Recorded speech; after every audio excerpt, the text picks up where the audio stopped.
Namun keadaan muslimin pada saat itu sudah sangat terpojok, maka Nabi SAW mulai mencari dukungan dan lahan dakwah baru yang lain selain Taif dan Mekah. Akhirnya Allah Subhanahu wa taala ingin meringankan untuk nabinya sallallahu alaihi wasallam, maka Allah mengutus kepada beliau bukan lagi golongan manusia, tapi golongan jin yang dikenal dengan jin Nusaibin. Jadi saya katakan tadi di poin kita ini ada dakwah kota Taif, ini sudah selesai. Sekarang kita pindah ke poin kedua adalah jin Nusaibin, dan setelahnya kita akan masuk ke kisah Isra dan Mi'raj. Baik. Suatu hari Nabi SAW merasa sedih sudah di Mekah, nggak bisa lagi berdakwah, nggak ada orang yang mau terima, tinggal sahabat yang sudah masuk Islam saja itu yang difokus, yang lain sudah nolak, yang budaknya, yang orang terkenalnya, semua sudah tidak ada yang mau. Suatu hari Nabi SAW keluar dari kota Mekah ingin beribadah, karena terganggu di Mekah nggak bisa, boleh keluar. Yang ditemani oleh seorang sahabat yang mulia dan bernama Abdullah bin Mas'ud radhiyallahu anhu, yang terkenal sahabat yang mulia. Berjalan dengan beliau SAW, lalu Nabi SAW pada saat tiba di suatu tempat, beliau SAW berkata kepada Ibnu Mas'ud, tunggulah di sini dan jangan berpindah, juga jangan datang kepadaku sampai aku memanggilmu. Lalu Nabi SAW membuat garis dengan tongkat beliau, suruh Abdullah bin Mas'ud jangan lewatin garis ini, tunggu di sini. Abdullah bin Mas'ud meriwayatkan dalam hadis Bukhari berkata, lalu Nabi SAW berjalan dan tidak seberapa jauh dari tempat itu, tempat beliau Ibnu Mas'ud lagi berdiri, beliau SAW tiba-tiba duduk sambil membaca Al-Quran dengan suara yang sangat keras. Pada saat itu terdapat beberapa jin dari wilayah Nusaibin. Nusaibin ini wilayah di Irak ya. Ada beberapa jin, dikatakan jin Nusaibin, sedang lewat dan sedang mencari tahu kejadian apa yang sedang terjadi di muka bumi, sampai-sampai mereka tidak bisa lagi mendengarkan langsung berita-berita dari langit. Jadi sebelum Nabi SAW diutus, itu jin dalam hadis Bukhari dikatakan saling susun-susun, 1, 2, 3 sampai ke langit. Ini Anda bisa bayangkan nih bagaimana jauhnya itu ya. Sekarang saja para ilmuwan dengan teknologi canggih mengatakan mustahil manusia bisa menjamah langit dengan tangannya, nggak mungkin. Jarak antara kita bumi saja ke Pluto itu 270 tahun. Makanya saya sering bahasakan tidak mungkin bisa dikirim ke sana astronot kena mati di tengah jalan.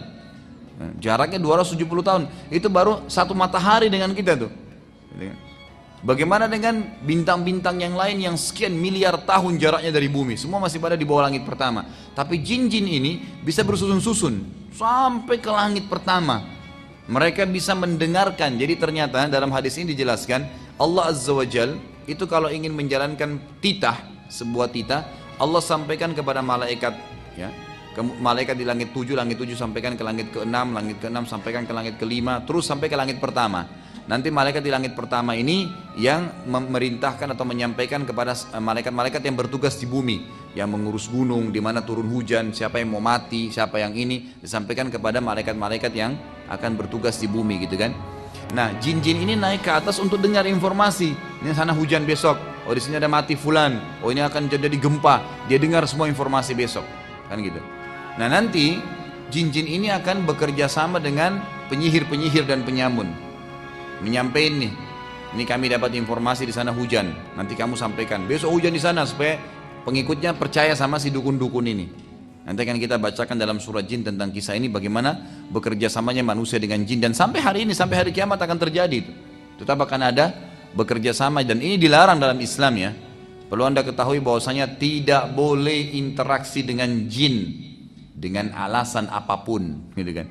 Nabi SAW mengatakan dalam hadis Bukhari, pada saat beliau sedang selesai sholat, beliau mengatakan, tadi waktu saya sedang sholat ada jin, setan yang coba mengganggu saya, lalu saya menangkapnya dalam sholat. Hadis sahih ini. Lalu saya menangkapnya dalam sholat, tiba-tiba saya teringat perkataan Sulaiman yang berkata, ya Allah, karuniakanlah saya kerajaan tidak layak untuk orang sebelum dan sudah saya, maka saya melepaskan dia. Kalau tidak, maka saya akan ikat jin itu di pohon di Madinah agar anak-anak Madinah mempermainkannya. Tapi di sini Nabi SAW sendiri tidak interaksi, dilepaskan oleh Nabi SAW. Kata ulama, berarti tidak boleh memang manusia berinteraksi orang muslim. Walaupun Anda alasan oh jin muslim, tetap tidak boleh. Tidak boleh. Tidak boleh menikah sama mereka, makanan mereka berbeda, perhitungan waktu mereka berbeda, dan Anda tidak butuh jin karena Anda butuh Allah Azza wa Jal. Gak usah jin untuk apa? Pasti dia minta imbalan. Anda bilang tidak, nggak mungkin. Itu sudah Al-Quran yang berbicara seperti itu. mereka akan bekerja sama dengan manusia dan minta imbalan dari situ. Ada yang minta menikah dengan manusia, makanya ada dukun-dukun laki-laki atau perempuan sampai tua tidak nikah-nikah karena nikah sama jinnya. Ada orang yang diminta nyumbang darah ayam, darah hewan, atau pergi ke kuburan tertentu. Pokoknya jin-jin ini minta agar jauh dari Allah Subhanahu wa taala, gitu kan? Kalau kita masih bergantung pada Allah, tidak bisa bergantung pada dia. Dan satu-satunya cara untuk membuat orang bisa bergantung adalah memenuhi kebutuhannya manusia. Dan Nabi SAW sudah mengatakan juga dalam hadis lain, jin-jin itu penuh dengan kebohongan. Maksudnya jadi saya pernah jelaskan ya, jin ada 3 golongan ya. Ada jin mukmin, ini mustahil kerjasama dengan manusia. Ada jin fasik dan jin kafir. Jin fasik ini adalah jin yang beriman pada Allah seperti kita orang muslim, tapi nggak sholat, masih bermaksiat, itu namanya fasik. Jin fasik sama jin kafir ini namanya syaitan. Jadi tidak semua jin itu syaitan ya, tidak semua jin itu syaitan. Yang beriman dikatakan jin mukmin. Yang kita maksudnya adalah golongan syaitan, jin fasik atau jin kafir. Jadi orang-orang yang mengatakan saya pelihara jin muslim itu jin fasik itu. Karena itu jin fasik dan tetap akan dia minta imbalan. Apapun sifatnya itu, mungkin tidak bisa dirincikan tapi dia akan minta imbalan secara otomatis. Tapi kalau dia pelihara jin kafir, maka lebih parah nanti. Ada yang sampai menghinakan Al-Quran gitu kan. Di Saudi itu ditemukan, di Saudi ada dibentuk tim oleh kerajaan itu khusus tim pemberantas penyihir gitu. Jadi syekh-syekhnya ngumpul semua itu nyari pada penyihir. Waktu terbongkar tuh luar biasa gitu. Ya, kalau jin-jin yang kafir itu mereka menyuruh Al-Quran dihinakan sampai ditemukan tuh Al-Quran pernah ditaruh di kloset kamar mandi. Dikeluarkan oleh tim ini, dicuci, lalu dikasih minyak wangi Quran itu sebagai bentuk ya penghargaan terhadap Al-Quran dan membalas penghinaan mereka kan gitu. Ada di antara perempuan-perempuan yang berinteraksi sama jin kafir ini, kalau mereka supaya suaminya takluk atau tuannya takluk, maka darah haidnya diteteskan di lembaran-lembaran Quran. Itu banyak contoh-contoh dan saya saksikan sendiri itu. Bagaimana cuplikan-cuplikannya itu. Dan cukup banyak yang berhubungan dengan masalah-masalah seperti ini. Dan saya sarankan Anda membeli buku yang kecil, mungkin harga 5.000 atau 7.000 rupiah itu membongkar praktek sihir dan kedukunan. Diterbitkan oleh Pustaka Tazkiyah ya. Mungkin kalau Bapak Ibu yang pernah hadir pengajian saya di Al-Azhar, saya pernah bawain fotokopi buku yang dapat diskon doh. Di antaranya buku itu, buku kecil sekali tapi itu buku yang sangat bagus. Di dalamnya itu ada gambar-gambar, bentuk-bentuk sihir-sihir yang biasa dipakai oleh penyihir-penyihir dari bentuk benang, tali, apa saja, boneka, macam-macam gitu kan yang mereka lakukan. Intinya adalah kita kembali kepada kisah jin ya. Jin-jin ini mereka selalu naik ke atas mendengarkan apa yang akan terjadi besok untuk bekerja sama dengan penyihir-penyihir dan penyamun yang pada saat itu memang kebanyakan menguasai dunia, gitu kan? Allah ceritakan tentang kisah ini dalam surah Jin urutan 72 ayat 9. A'udzubillahi minasyaitonirrajim wa anna kunna naq'udu minha maq'ida lis-sam' faman yastami'il ana yajid lahu shihabar rasada. Dan sesungguhnya dahulu kami dapat menduduki beberapa tempat di langit untuk mendengarkan berita-berita. Tetapi sekarang berita maksudnya apa yang terjadi besok, gitu kan? Tetapi sekarang barang siapa yang mencoba mendengarkannya tentu akan menjumpai panah api yang mengintai atau membakarnya. Dikatakan dalam hadis Bukhari yang lain bahwasanya Nabi SAW bersabda, jin-jin dulu mereka susun untuk mendengar berita dari langit.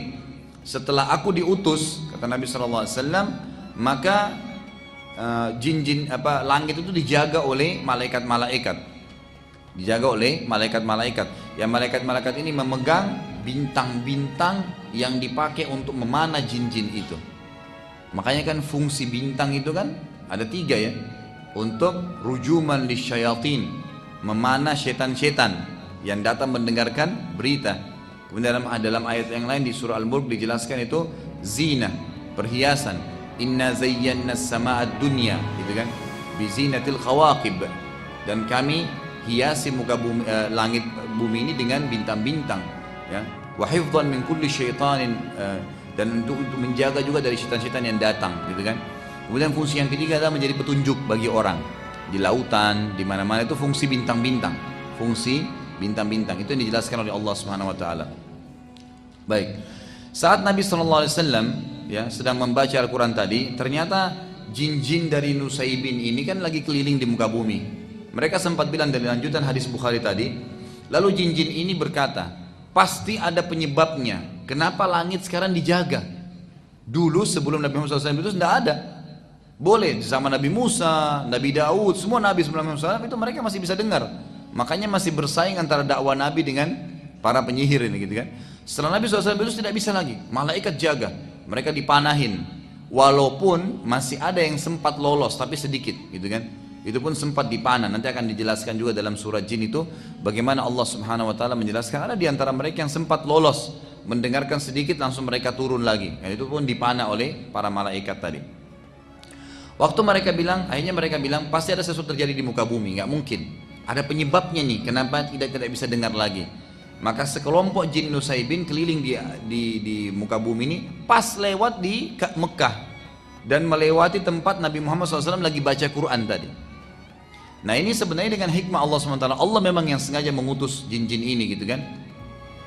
Saat melewati Nabi SAW, jin-jin Nusaybin ini mereka pun berhenti dan berkumpul untuk mendengarkan apa yang Nabi SAW sedang baca. Ini menandakan jin itu membaca gitu kan. Dan bukan mustahil jin itu juga hadir dalam majelis ilmu ya, bukan mustahil sekarang sebelah anda ada jin, tapi nggak usah takut, nggak perlu takut kecuali kepada Allah Subhanahu wa ta'ala. Kata Ibnu Mas'ud radhiyallahu anhu yang meriwayatkan hadis ini, aku melihat sekelompok makhluk laki-laki yang kepala mereka seperti kendi-kendi besar. Ibnu Mas'ud sempat lihat gitu kan. Lalu aku pun berdiri karena khawatir akan keadaan Nabi SAW. Lalu Nabi SAW memberikan isyarat agar aku tetap duduk. Nabi tahu Ibnu Mas'ud akan berdiri, Nabi kasih isyarat gitu kan, tidak boleh tetap duduk. Karena banyaknya jin yang datang mendengarkan Al-Quran sampai kata Ibnu Mas'ud, aku tidak bisa lagi melihat Nabi SAW karena dipenuhi oleh orang-orang ini yang kepalanya seperti kendi-kendi dan mereka tinggi besar gitu kan. Allah Subhanahu wa ta'ala menceritakan tentang kejadian tersebut, masih lanjutan surah Jin tadi. Jadi kita dibahas banyak surah Jin karena memang surah Jin menjelaskan tentang masalah itu. Surah Jin urutan 72 ayat 19 menceritakan tentang bagaimana Nabi SAW dikerumuni oleh jin-jin Nusaybin itu. A'udzubillahi minasyaitonir wa annahu lamma qama Abdullah yad'uhu kadu yakununa alaihi libada. Dan bahwasanya sewaktu hamba Allah Muhammad SAW berdiri hendak menyembahnya dengan membaca Al-Quran, hampir saja jin-jin itu mendesak untuk mengerumuninya. Ini ayat Quran, surah Jin ayat 19. Saat mendengarkan Al-Quran, maka jin-jin tersebut jadi memahami apa saja yang telah terjadi, termasuk penipuan iblis kepada mereka bahwasanya ada sesembahan selain Allah. Jadi kisahnya begini, iblis ini sebenarnya golongan jin. Salah kalau ada yang mengatakan iblis itu rajanya jin, salah. Kan gitu. Iblis bukan seperti Adam alaihissalam, bukan. Adam adalah ayah kita semua. Kalau iblis bukan. Kata ulama tafsir yang paling kuat pendapat waktu Allah Subhanahu wa taala menyuruh iblis untuk sujud gitu kan. Itu sebenarnya ada jin-jin. Gitu kan. Makanya para malaikat mengatakan, ya Allah, waktu Allah ingin menciptakan Adam, apakah engkau akan menciptakan makhluk nanti membuat kerusakan di muka bumi? Kata para ulama tafsir, jumhur ulama mengatakan bahkan yang dimaksud adalah apakah nanti seperti jin-jin yang akan buat kerusakan di muka bumi. Jadi sebelum kita sudah ada jin tinggal di bumi ini. Hewan-hewan itu sudah ada, Allah Subhanahu wa taala sudah ciptakan. Tumbuh-tumbuhannya sudah ada, manusia datang nyusul setelahnya. Karena awalnya manusia diciptakan oleh Allah Subhanahu wa taala itu di surga, Nabi Adam AS di surga, kan gitu. Jadi memang ini bumi berbeda, bukan memang belum kita ada di sini gitu. Tapi jin-jin sudah ada. Makanya Allah SWT mengatakan apa tentang iblis?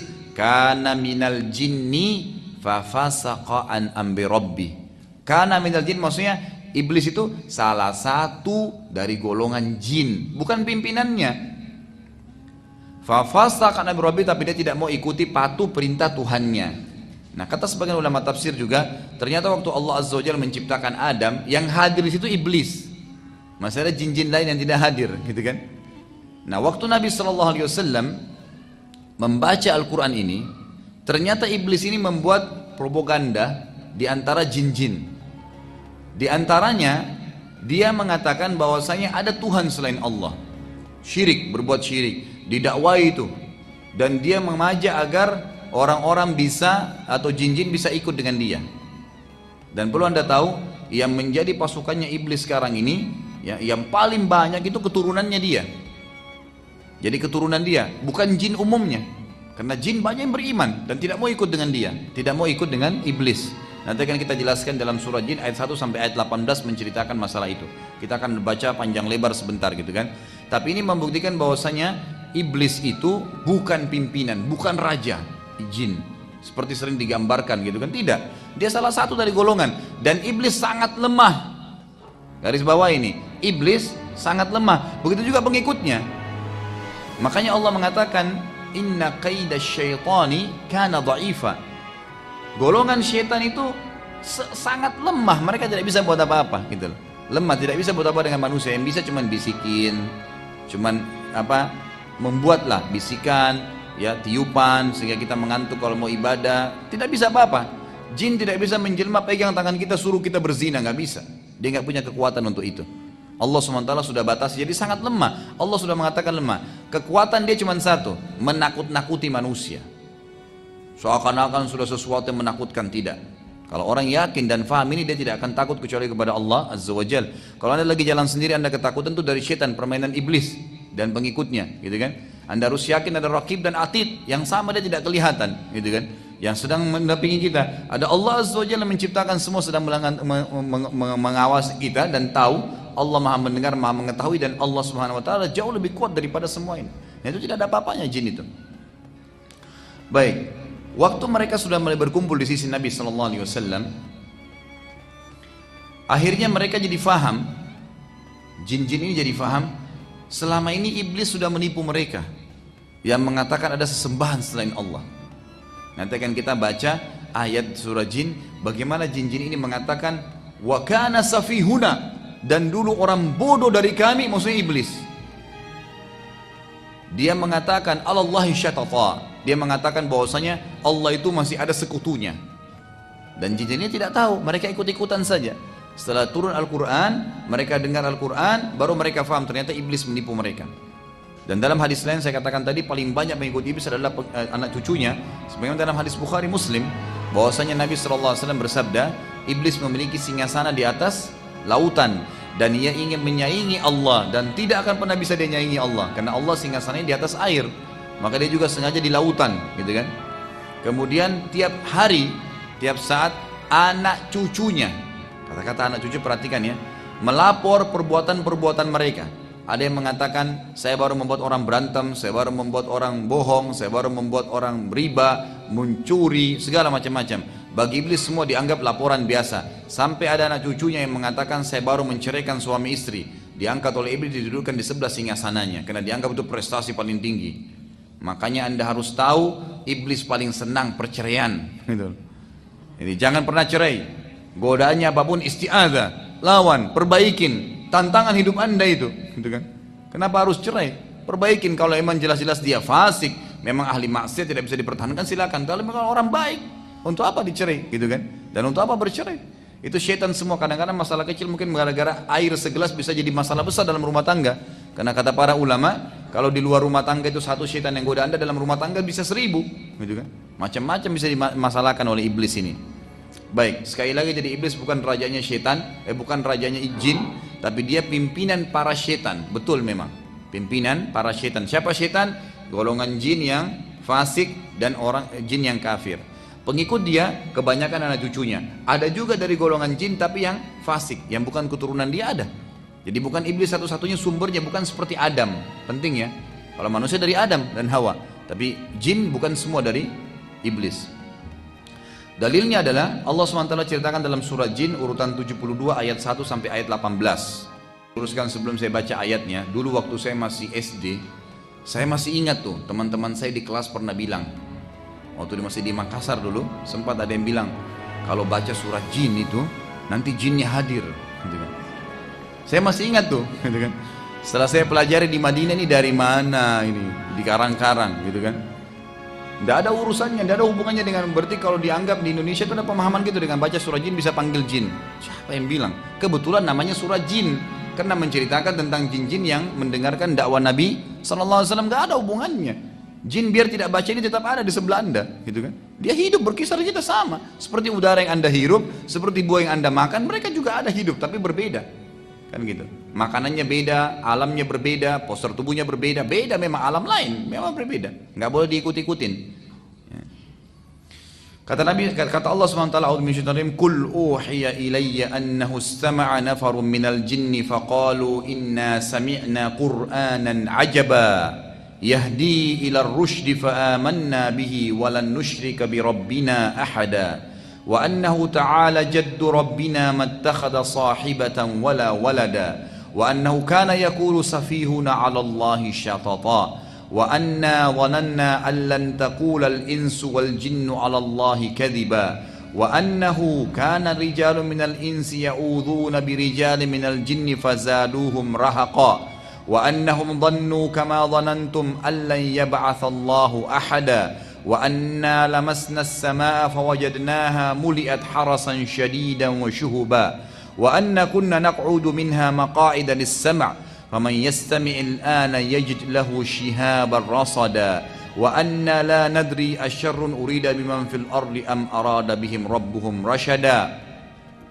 وأن منا الصالحون ومنا دون ذلك كنا طرائق كددا وأنا ظننا أن لن نعجز الله في الأرض ولن نعجزه هربا وأنا لما سمعنا الهدى آمنا به فمن يؤمن بربه فلا يخاف بخسا ولا رهقا وأنا منا المسلمون ومنا القاسطون فمن أسلم فأولئك تحروا رشدا وأما القاسطون فكانوا لجهنم حطبا وأن لو استقاموا على الطريقة لأسقيناهم ماء غدقا لنفتنهم فيه ومن يعرض عن ذكر ربه يسلكه عذابا صعدا وأن المساجد لله فلا تدعوا مع الله أحدا.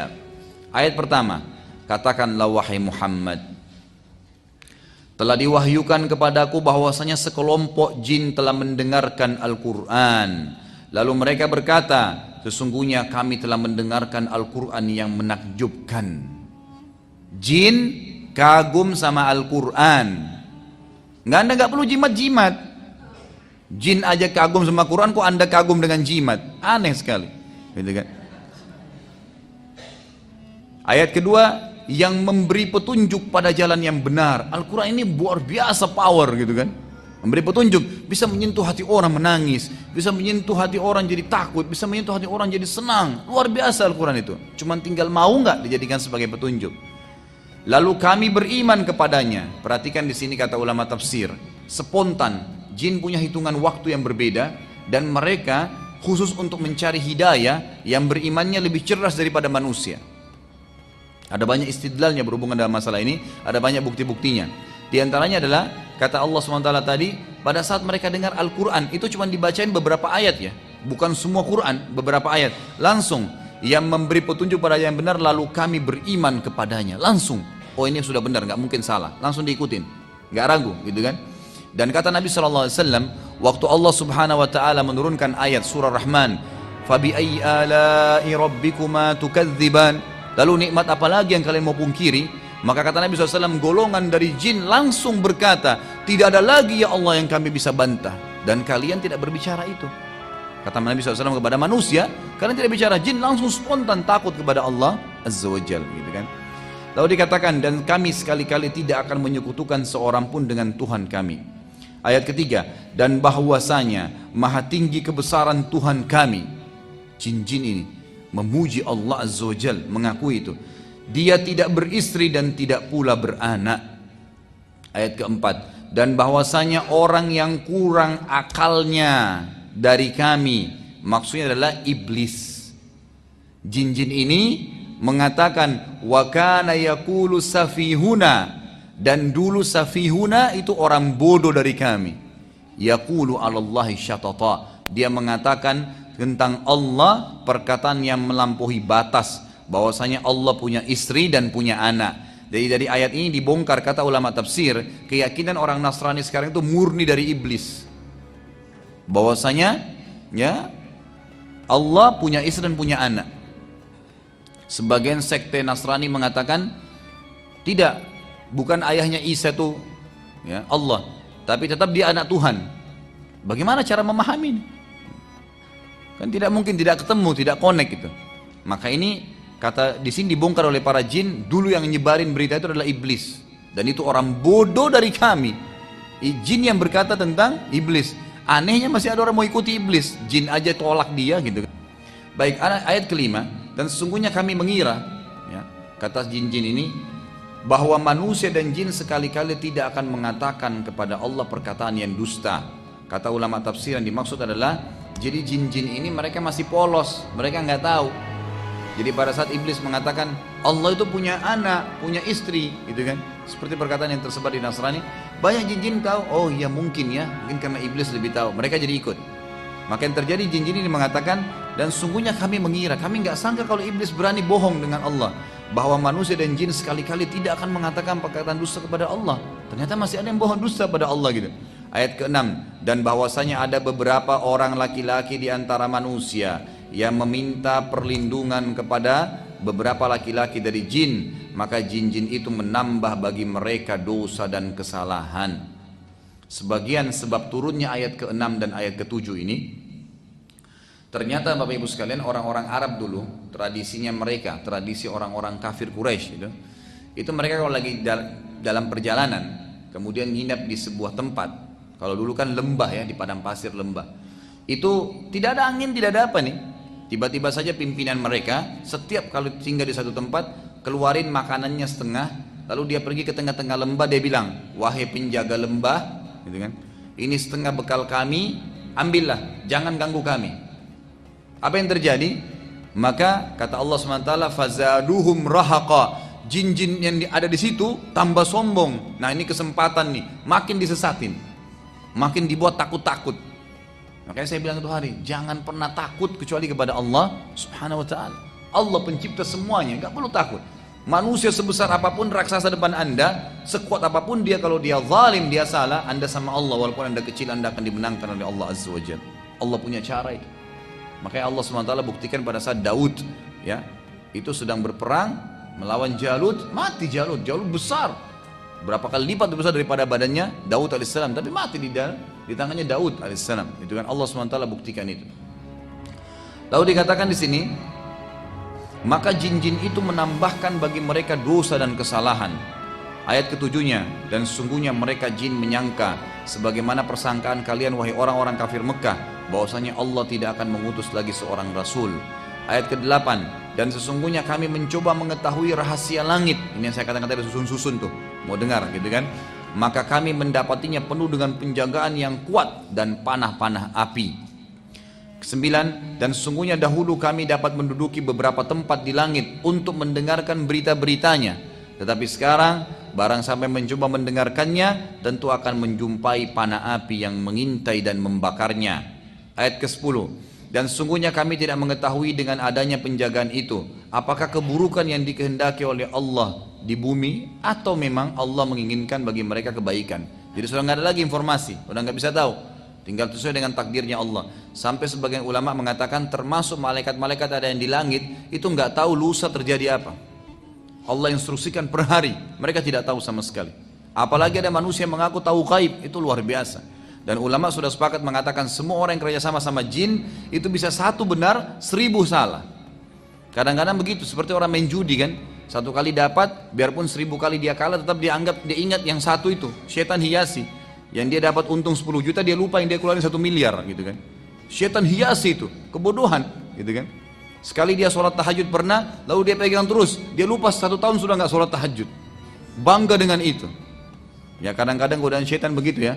Saya kadang-kadang temuin di pengajian, saya sampaikan, jangan sampai kalau mau iman kita bertambah itu nyari orang yang lebih buruk. Misal contoh, kenapa anda nggak sholat? Saya masih mending Ustaz, karena saya masih sholat asar. Ada teman saya nggak sholat sama sekali. Patokannya orang yang lebih buruk.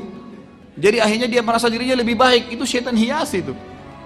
Mestinya kan, oh iya saya belum sholat, saya masih baru asar. Mestinya saya seperti teman saya yang 5 waktu sholat. Ya mestinya gitu. Setan buat kita bangga dengan amal kita itu.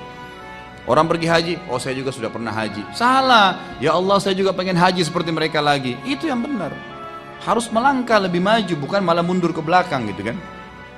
Itu termasuk godaan setan yang harus hati-hati. Lalu poin atau ayat ke-11, dan sesungguhnya di antara kami ada orang-orang yang saleh. Ini adalah jin-jin muslim tadi, jin mukmin yang tidak akan kerja sama manusia. Dan ada pula yang tidak demikian halnya, fasik ya, dan kafir.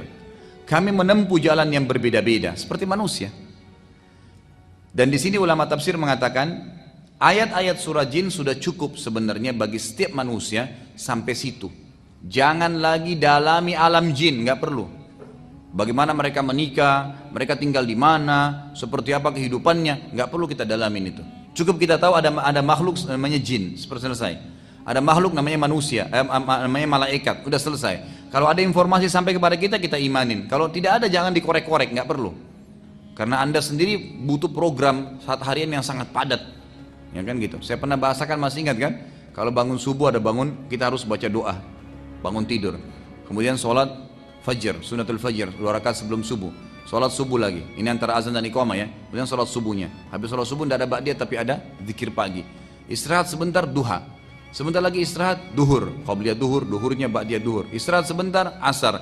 Qabliyah asar, asar dengan zikir sore, tidak ada ba'diyah asar. Sebentar istirahat, maghrib. Qabliyah maghrib, maghribnya ba'diyah maghrib. Istirahat sebentar, isya. Qabliyah isya, isya ba'diyah isya. Sebentar istirahat, tahajud dan sholat witir. Ada waktu main-main nggak? Udah nggak ada. Sekali kita lalai itu bablas hilang tuh, kan gitu. Anda kalau tadi malam nggak sholat tahajud, biar nangis darah nggak bakal kembali, kan gitu. Nggak mungkin bisa terulang itu. Makanya setan mau keluarin kita dari program, nggak bisa. Saya sendiri sudah repot gitu kan. Anda coba yang perhatikan yang sudah biasa jaga zikir pagi sore, pernah nggak rutin nggak pernah ketinggalan? Nggak bisa.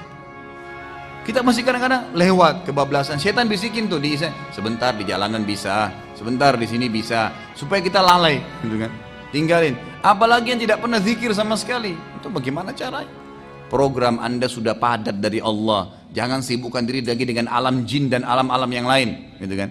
Udah selesai. Kita akan dihisab oleh Allah.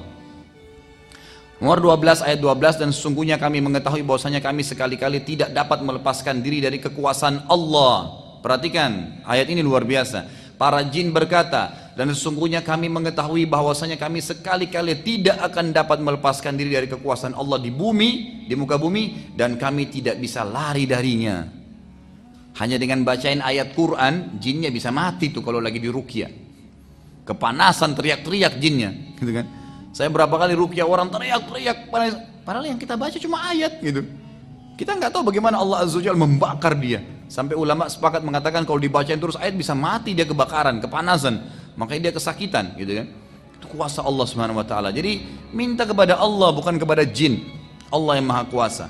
Ayat 13, dan sungguhnya kami tak kala mendengar petunjuk Al-Qur'an, kami beriman kepadanya spontan. Barang siapa beriman kepada Tuhannya, maka ia tidak akan takut akan pengurangan pahala, dan tidak takut pula akan penambahan dosa juga kesalahan. Ayat 14, dan sungguhnya di antara kami ada orang-orang yang taat dan ada orang-orang pula yang menyimpang dari kebenaran. Barang siapa yang taat, maka sungguhnya mereka itu telah memilih jalan yang lurus.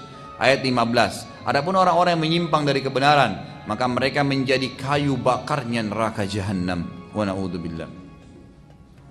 Ayat ke-16, dan bahwasanya bila mereka berada pada jalan yang lurus tersebut, agama Islam, mentaati apa yang diajarkan Nabi SAW, benar-benar kata Allah, kami akan memberi mereka air minum yang segar dan rezeki yang banyak. Kata di sini air minum yang segar, kata para ulama tafsir, di dunia dan di akhirat akan minum dari sungai yang ada di surga. Ayat 17, dan kami coba mereka pada jalan yang lurus tadi. Akan ada cobaan-cobaan yang datang untuk meningkatkan kualitas iman kita, gitu kan? Karena cobaan kalau datang akan Allah menyuruh, kalau Allah sedang menguji Anda pada satu cobaan, berarti Allah mau Anda dobrak, keluar, cari jalan keluar dari masalah itu. Jangan malah bilang, ya Allah, Allah uji saya diam aja di rumah, enggak. Tiba-tiba ban motornya pecah, tantangan tuh. Apa yang saya harus kerjain? Cari tambalan ban. Alhamdulillah, mungkin Allah memang ingin mengampuni dosa saya dengan ini. Mungkin sudah ajalnya ban saya, sudah, gitu kan. Jadi nggak ada masalah, karena saya sudah katakan tuh hari semua punya ajal. Semua punya batas waktu, bukan cuma kita mati, ya. Baju, piring yang pecah, apa saja, semua itu punya ajal. Sebagaimana sabda Nabi SAW pada saat seorang pembantu sahabat memecahkan piring, lalu dia marah-marah, kata Nabi SAW, jangan kamu marah dengan pembantumu, karena piring itu punya ajal sebagaimana kalian punya ajal. Kalau nggak pecah di tanganmu akan pecah, kalau nggak pecah di tangannya akan pecah di tanganmu. Selesai. Maka harus ditahu itu, semua ada batas-batasnya. Kemudian ayat 17-nya, dan kami coba mereka pada jalan yang lurus tadi, akan diuji oleh Allah SWT. Dan barang siapa yang berpaling dari Tuhannya pada saat cobaan sedang datang, malah dia tidak kembali kepada Allah Subhanahu wa taala, niscaya akan kami masukkan ke dalam azab yang berat. Karena sungguhnya cobaan itu untuk membuat kita lebih dekat kepada Allah Subhanahu wa taala. Ayat ke-18 yang terakhir, dan sungguhnya masjid-masjid itu kepunyaan Allah, maka janganlah kalian menyembah selain Allah di dalamnya. Tidak boleh ada kuburan, tidak boleh ada macam-macam. Setelah kejadian tersebut, maka jin beriman. Jin dari Nusaybin spontan beriman pada Nabi SAW.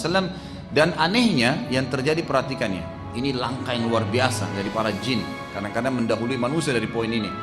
Mereka pulang lalu mendakwai kaumnya, langsung menjadi dai, dakwai apa yang mereka sudah dapatkan. Dan Allah SWT menceritakan itu dalam surah Al-Ahqaq, urutan 46 ayat 29 sampai ayat 31.